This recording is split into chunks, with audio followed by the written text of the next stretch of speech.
Hey everybody, I'm Ashley Noelle. Thank you for tuning in today. So you want to be a backpacker, or maybe you're just interested in learning how you can go about traveling around the world and not have to spend a fortune doing so. I get it. In the past 10 years or so, I have traveled to and lived in a little over 25 different countries. So I've learned a ton along the way. Some things I had to learn the hard way, but you don't have to, because today I'm going to share with you some of my top tips on how to travel backpacker style. Stick around to the end because I'll also give you a bonus tip that is no kidding life or death. You want to hear this one.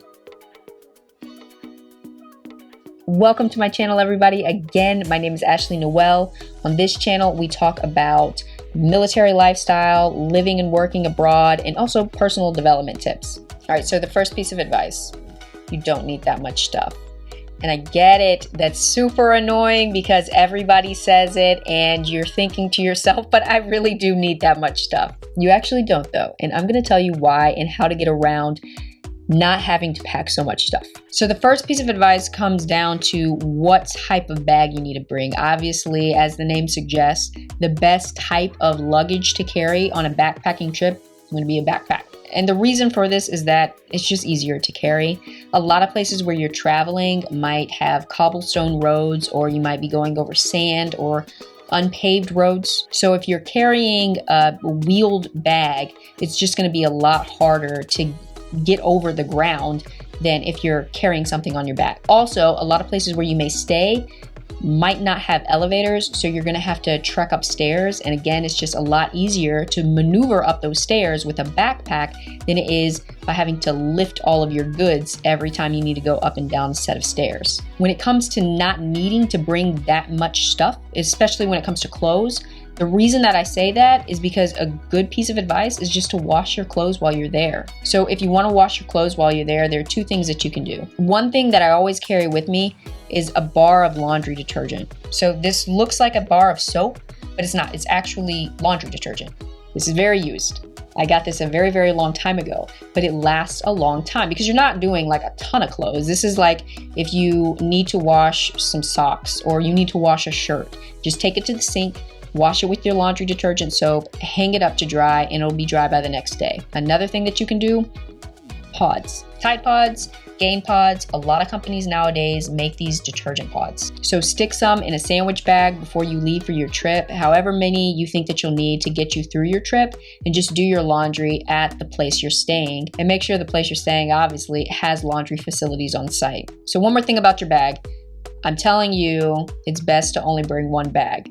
But if you're anything like me, you still have a lot of stuff in that bag, and it's still going to be super hard to close it by the time you finish packing everything that you need to take for your trip. Usually, I end up having to sit on my bag just to zip it up. So this doesn't leave a lot of room for souvenirs. You might be thinking about that.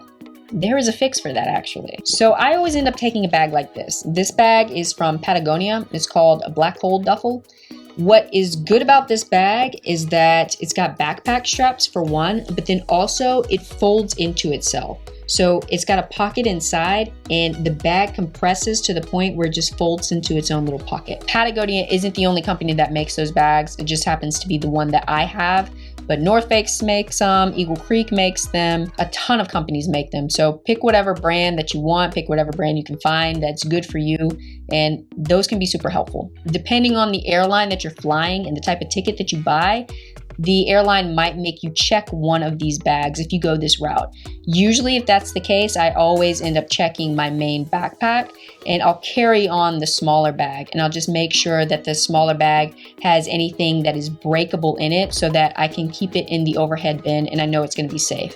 The second piece of advice that I have regards where to stay when you're on your trip. Nowadays, I stay pretty much exclusively in Airbnb and hostels. I honestly cannot remember the last time I have stayed in a hotel. It has been years and years. Nothing against hotels.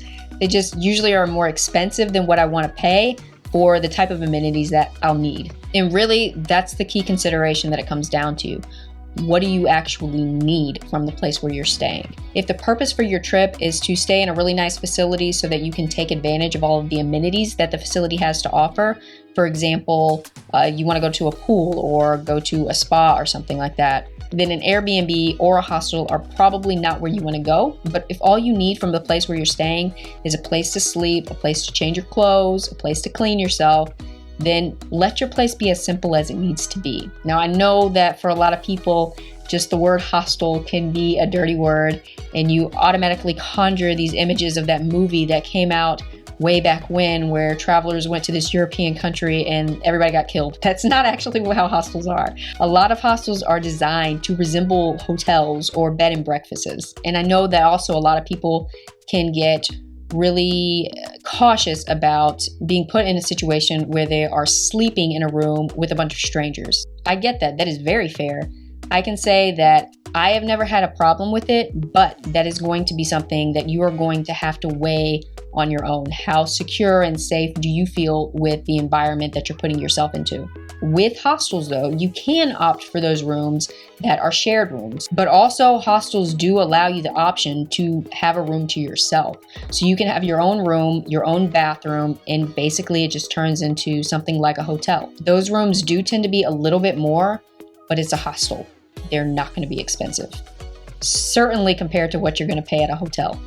One thing also that I really like about hostels that a lot of people don't really think about is the type of people who stay at hostels regularly, I think are just kind of a different breed of traveler. Yes, they've probably checked out all of the major tourist attractions in your guidebook, but more than likely, if you talk to the people who are staying at the hostel, you'll be able to discover some off the beaten path type of experiences that you never even thought about. Because generally, the type of people who stay at hostels regularly are more of those nomadic types who don't really need a lot and are looking for experience over comfort. So talk to the people at hostels. They can open your world to things that you never knew existed. Similarly, you have the option of staying at an Airbnb. Airbnbs can be great alternatives because you do have your own dedicated space. The third piece of advice that I have comes down to powering your electronics and charging your electronics. In terms of travel accessories, you're usually going to find an outlet adapter and a power converter. You want to do some pre-planning with this and check the country where you're going to see what voltage their typical wall outlets use. So for instance, in the United States, the voltage is 110. Right now, I'm living in the UK, so my voltage is 230. So for all of the electronics that I have from the United States, it doesn't work for me to just plug that device into an outlet adapter. I actually need to transform the power, step it down from 230 to 110. Generally, travel adapters look something like this. They're pretty small. You just plug them into the wall socket and it transforms the power that is coming into the device so that the output matches what you need to make it for your electronic device that you're plugging in. Now, a simple wall adapter just looks something like this. It doesn't transform the power in any way. It just allows you to plug your device into the wall socket of another country. Usually when you're buying a power transformer or adapter, it will come with the wall adapter too that will allow you to plug this device into the wall of any country that you're traveling to. And even though you may have the power adapter, that does not necessarily mean that you can plug any device into that adapter. Another thing that you want to check is the voltage that this adapter can take. Usually this is most important for electronic devices that are heat producing. So curling irons, flat irons, blow dryers, things like that. Because to be able to produce a large amount of heat, that takes a lot of power. So what you want to do, for instance, I have a flat iron right here.